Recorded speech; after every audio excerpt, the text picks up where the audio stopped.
all very much for being here with us today.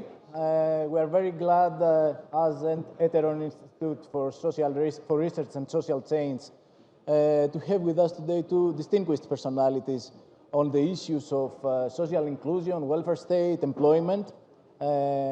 Next to me is László Andor. He is the chairman, the secretary of the Foundation of European Progressive Studies, FEPS, as we know it, and he used to be the commissioner of the European Union on issues of employment and social affairs. And on the right is Azita Berar Awad. She is currently the chair of the board at the United Nations Research Institute for Social Development, and she has a long experience at the ILO. She used to be the director for a lot of years of the Department of Employment Policy. So it's great to have you here with us to discuss about social inclusion and how to foster it. So if I may start with you, László, you have published recently a new book. It's called Europe's Social Integration, Welfare Models and Economic Transformations, where you stress issues about the importance of the welfare state. And I would like to ask you, I remember in the 90s and the beginning of the 2000s, there used to be a lot of discussion about the welfare state in Europe as an institutional rigidity, as a problem in terms of competitiveness, especially when it was compared with the United States. So in your book, you're arguing in favor of the welfare state. What is the reasons? What are the reasons? Indeed. First of all, thanks very much for mentioning the book. It looks like this, and I hope many of you will have the opportunity to read this. The question refers to one of the most important paradigm shifts of the last decade. Why? Because the concept of the social investment became so central in the recent period, at least what concerns the policies of the European Union, highlighting that some of the most successful countries from economic performance point of view and also export performance are actually high redistribution countries like Sweden or the Netherlands, which invest a lot in childcare, schooling and skills development, and through this, they also maintain high level of social cohesion, but at the same time, great capacity for economic performance as well. So this assumed contradiction, which was previously in economic literature, but also public policy popping up very frequently, is not really a central piece anymore. There's a lot more emphasis on the need for investing in social cohesion and social dialogue. Yep. Thank you very much. Azita, I'm coming to you now. As we all know, the overarching title of the conference here, of the Delphi Economic Forum, is Shifting Paradigms. There has been a lot of discussion globally, actually, about shifting paradigms. Every part that participates in these debates have their own opinions about how these paradigms can shift. So my question is, how do you think that there is a paradigm shift, especially in terms of employment and the welfare state, and what are the potentials for a real paradigm shift, and also what should be the characteristics of this paradigm shift? Thank you very much, Gabriel, for first the opportunity to be here with you on this very important discussion, even if we have a very short time at hand to discuss about big issues. Exactly. Let me build on what just László mentioned. Let's look what is the paradigm, the current paradigm, and whether there is a shift. We are seeing a shift or not. And let me kind of enlarge the discussion from Europe to the global perspective. What we know, and there is a growing consensus in the diagnosis of where we stay and what the globalization policies, the way they have been developing under the, not to call it cliche, but neoliberal policy paradigm, it hasn't delivered by and large on jobs and on social inclusion. We can go to the detail of variations at the country level, regional level. So, but globally, if we consider just a few indicators, we have had a consistent decline of the share of labor in overall income, nationally, globally. And this curve is not contested. All economists agree with that. So the benefits of globalization haven't been distributed as fairly as necessarily into back to labor. So the question has been, and that is part of the story of rising inequalities, including on the basis of socioeconomic inequalities. I take another indicator. If we talk about access to jobs, the job gaps for those who are seeking for jobs but not finding adequate jobs, that is a big challenge everywhere. If we look at those who have a job but with low pay, with low wages, with insecure tenure, temporary, voluntary, involuntary temporary jobs, that has been on the increase. And finally, if we think that 4 billion people, almost half the humanity, has no access to social protection, that gives you a picture of how the current paradigm is not delivering, has not delivered by and large on social. Are we seeing a shift in paradigm? I think if we think of paradigm shift in terms of action, in terms of policy practice, we are not there yet. Mm-hmm. But if we think about the wake-up call that was COVID-19 pandemic, exposing the fault lines, and also insisting on the fact that part of the resilience of our societies is the social cohesiveness, social inclusion, and the conditions of work of what we labeled essential workers. So I think that in the diagnosis, in the ideational aspects of paradigm change, we are seeing lots of ideas coming into the fore for a new paradigm, for a new social contract. Obviously, Europe is ahead of the curve, but also you're seeing this happening in very many different quarters on financing for social policy, on the issue of just transition, in the environmental transition, in the question of access to universal social protection rather than targeted social protection that make many people falling between the tracks. So there are lots of ideas around that, and there are lots of demands, and how these paradigms don't shift overnight, mm-hmm. But we really, I think, I'm of the view that the pendulum is swinging. We don't know yet in what direction, but hopefully for a better paradigm on social inclusion. Thank you very much, Azita. László, you know very well, and from your experience as a commissioner, and obviously from your position at FEPS right now, in Europe we have faced a number of crises in the last 15 years. It was the sovereign debt crisis.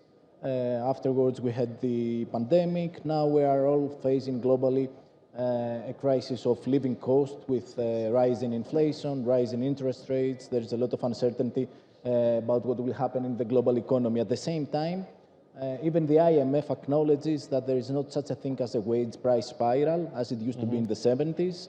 And there is also people also acknowledge that the impact of inflation for the poorer households as well is asymmetrical to the rest of society. Mm-hmm. So my question would be, in terms of social inclusion, in terms of the welfare state, what do you think should be the mechanisms that would protect households from mm-hmm. the loss in purchasing power, and how we could somehow enhance in the level of the European Union a social just framework to deal with this issue? Mm-hmm. This is very interesting because the crises you listed, the Eurozone crisis, pandemic, and I could add refugees, I could add a lot of things exactly. As well. They are different in nature, mm-hmm. and they impacted on the economy differently, but also require different answers from the point of view of the social policy, because the social policy very often comes as a rear guard. To pick up the consequences, not always as an investment approach, but it also gives an opportunity to step up the social safety nets in more general terms. And in a way, the European Union in 2017 introduced the so-called pillar of the social rights, which creates a new ideological framing for policy development. And to the pandemic, it already helped to provide a more robust answer and bring forward directives like minimum wage coordination in the European Union, which previously was not possible, or the pay transparency directive, which helps to close the gender pay gap in the EU. Now, the cost of living crisis is again different, right? Because it's a different nature of an economic crisis. And there have been various calls for taxing the extra profits which have been generated by the explosion of energy prices. Even the head of the United Nations, Mr. Guterres, was calling for windfall taxes on energy companies in order to have resources for redistribution and strengthening the social safety nets. This is one direction.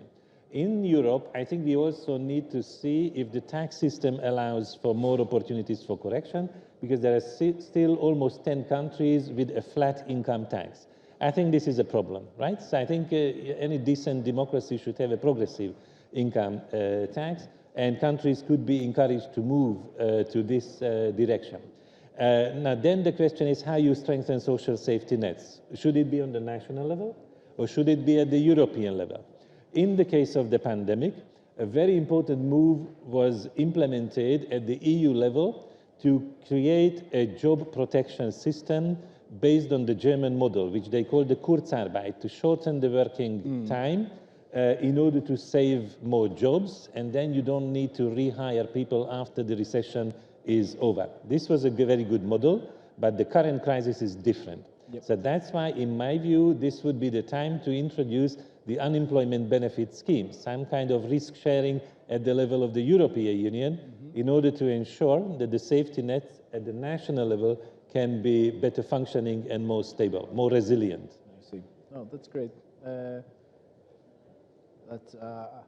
If we had time, I would ask you more questions about this scheme, but maybe in the end, if we have time, I can come back to that. Azita, you are, we have discussed it, one of your main interests is about youth, about the youth unemployment, which is a global issue as well, but here in Europe, and especially in the southern Europe, it's one of the big problems, structural problems that we confront. Spain is ranking first in the statistics, in the European statistics, in terms of youth unemployment. Greece has been second. Although the percentage here in Greece has fallen since the previous decade with the crisis, it's still about 28%. However, there is one characteristic that I find it very interesting, that although youth unemployment is falling, it's not falling because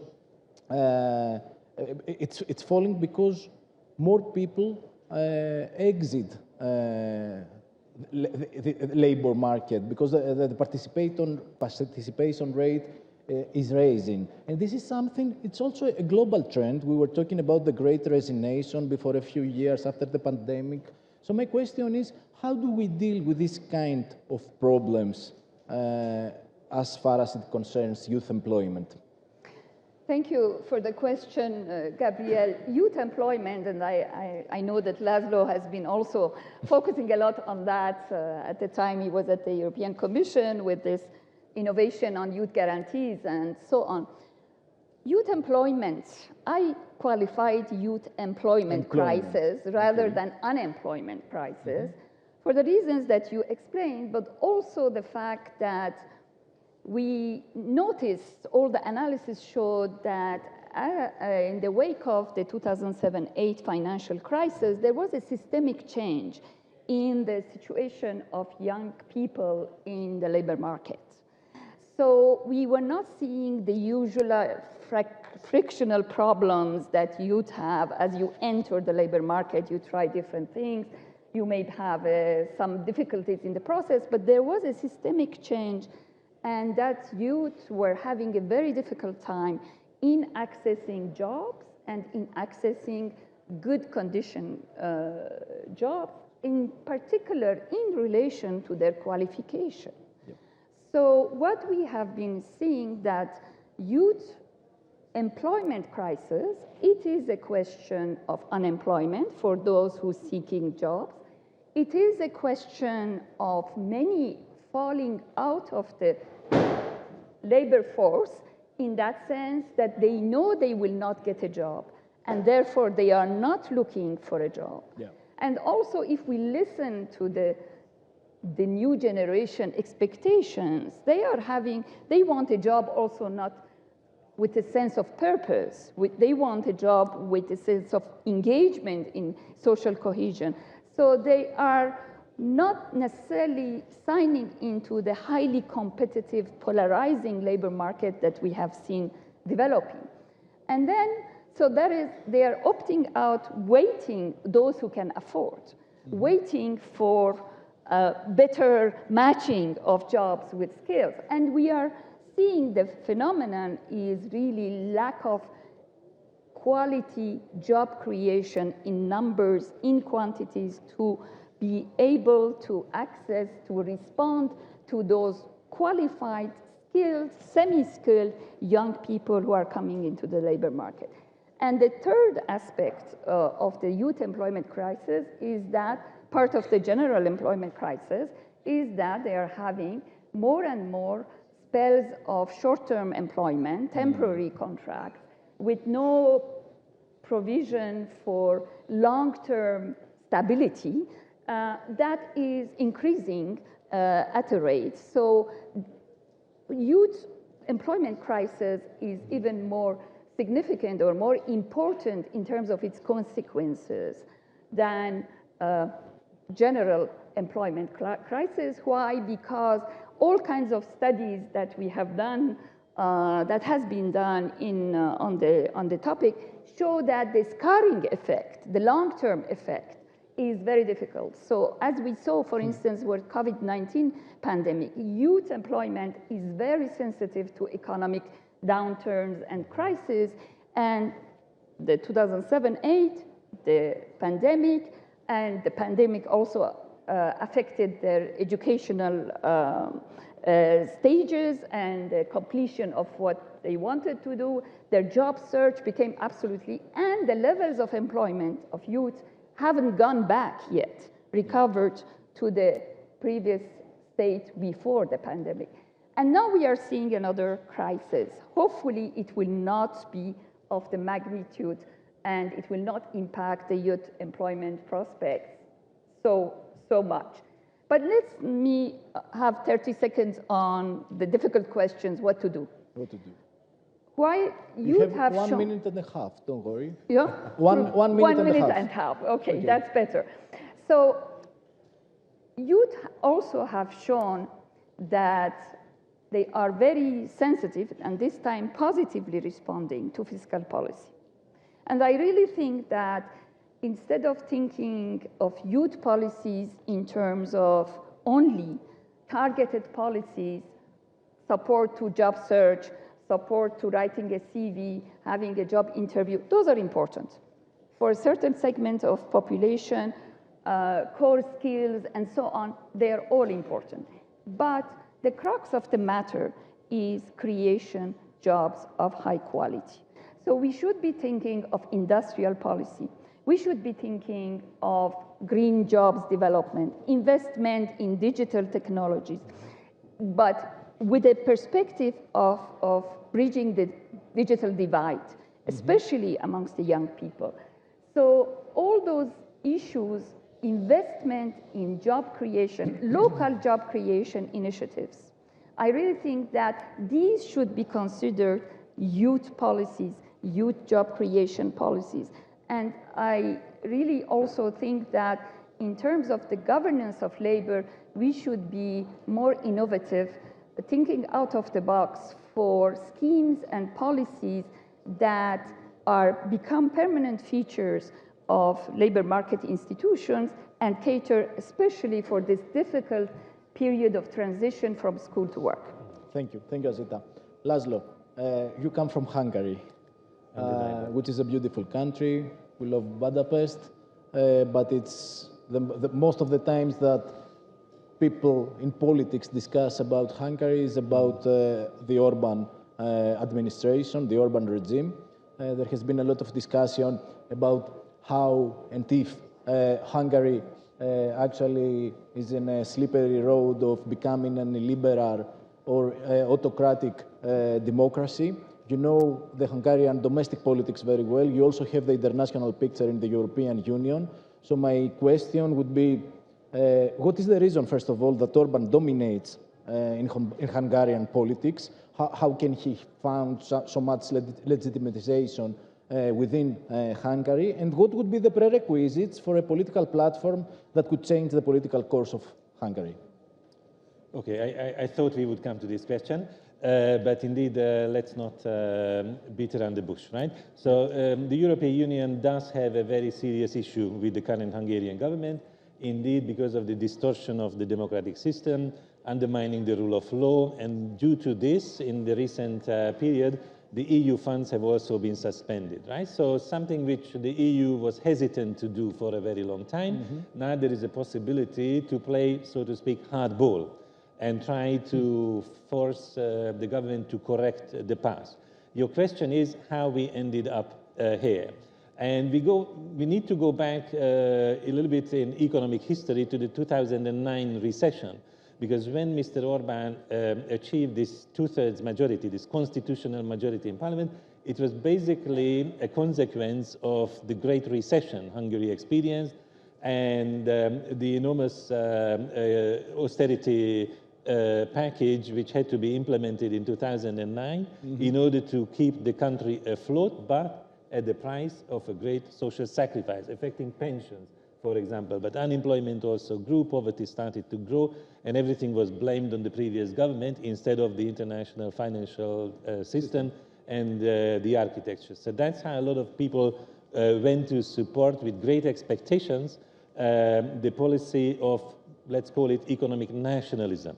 And that's where we also need to be attentive not only to what happened in 2009, but what happened in the 1990s, when due to a neoliberal transition, the Hungarian economy and society experienced some kind of dislocation.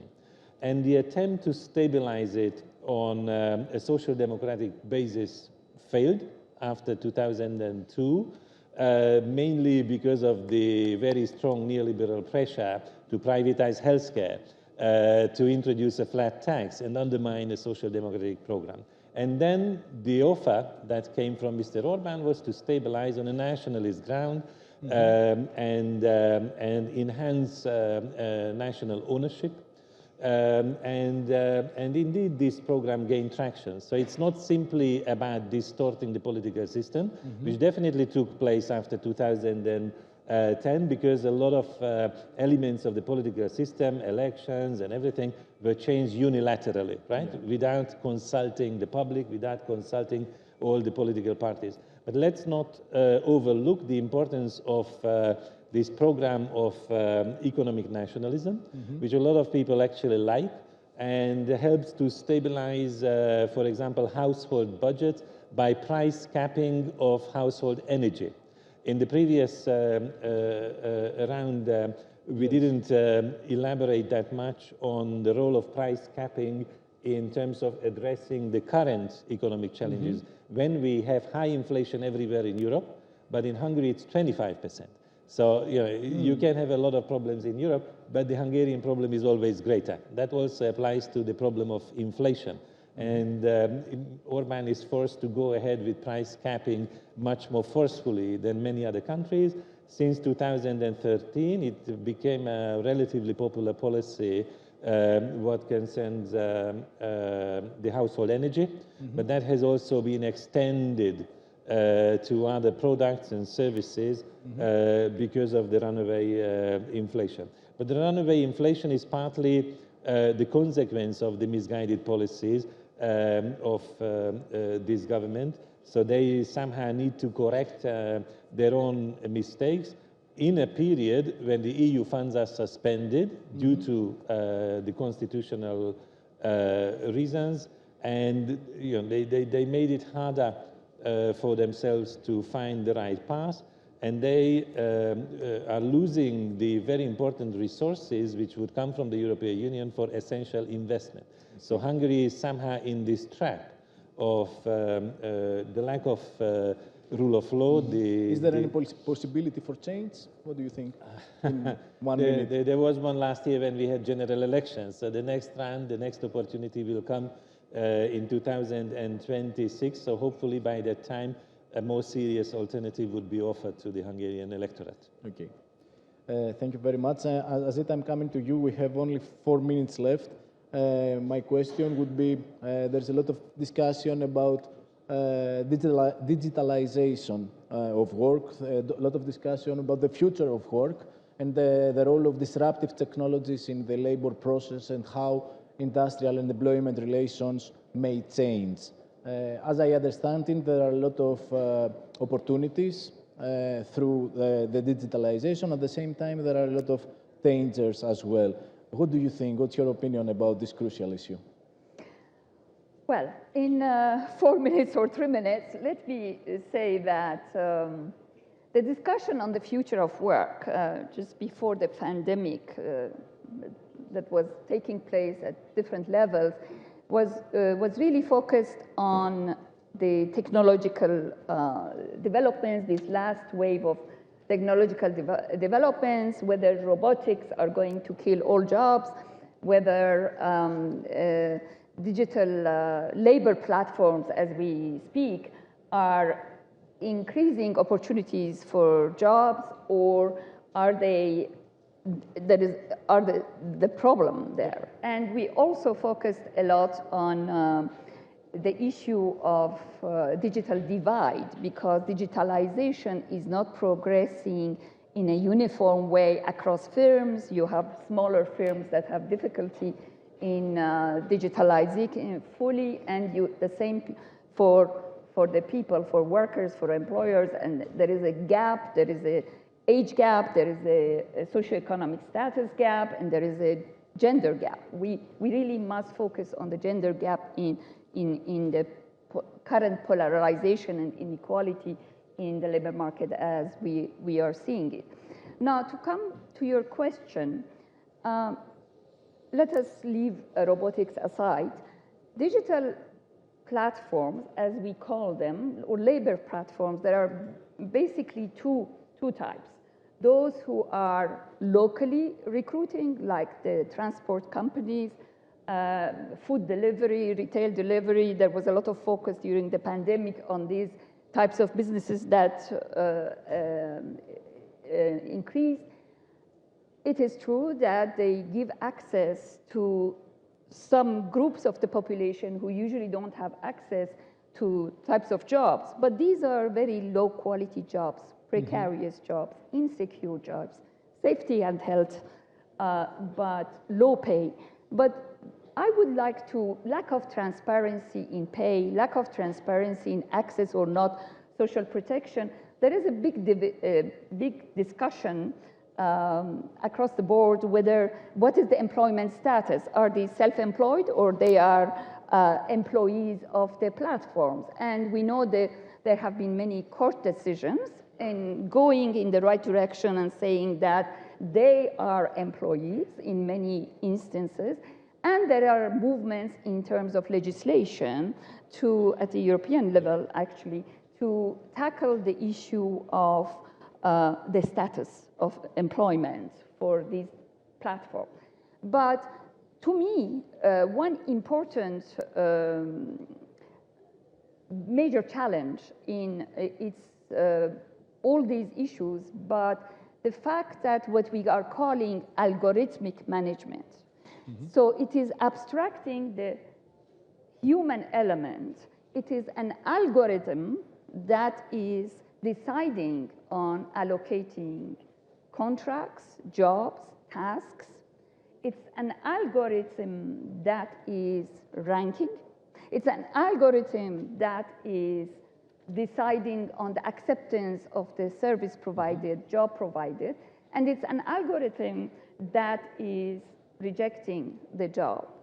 So this is the lack of transparency. All the institutions that have been developed in Europe and elsewhere on bargaining, collective bargaining, it is really undermining it.